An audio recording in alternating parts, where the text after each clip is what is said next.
ang pag-uusapan natin. Kung ano yung reaksyon ko, ano yung lumalabas sa bunganga ko, anong ginagawa ko kapag ako ay nilabasan. Yung talagang yung labas na talaga yung aking kakanggata. Yung talagang nangho-horny ka na, yung sobrang sarap na. Yung una ko talagang ginagawa, pinipigilan ko talaga.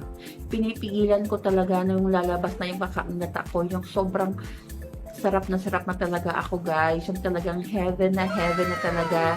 Yung feeling ko, talagang yung talagang hinig na hinig ka na sa sobrang sarap talaga, pinipigilan ko talaga hanggat maaari.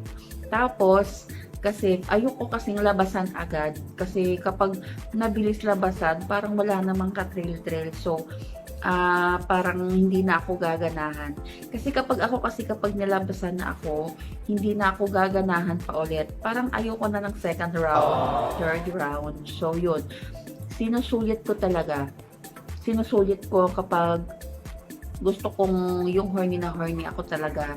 Yung ano talaga, yung pag nandun na ako talaga sa palagitnaan na alam ko na parang nailabas na, parang lalabas na siya, pinipigilan ko, ini-stop ko muna yung partner ko, pinipigilan ko muna siya. So, ibig sabihin, kapag ginanon ko na yung ulo niya, yung katawan niya, ibig sabihin, stop muna kasi malalabasan na ako noon.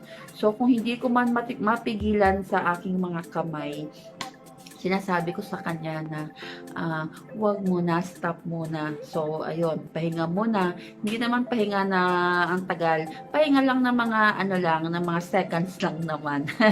Tapos yun, hindi naman yung ano talaga. So, ayun, pagkatapos mga ilang segundo, siguro umabot ng mga 20 seconds na pahinga.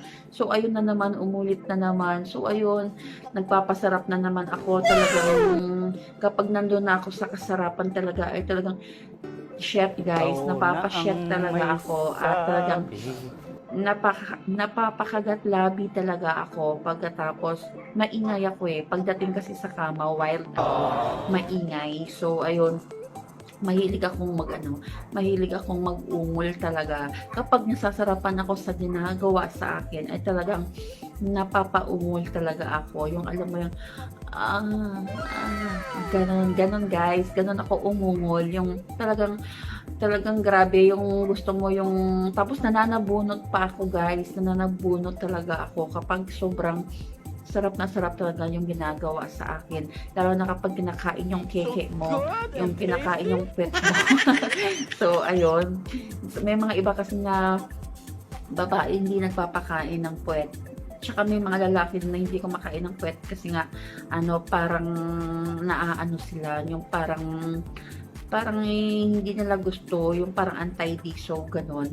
Pero depende naman yan sa mga sex life ng bawat isa.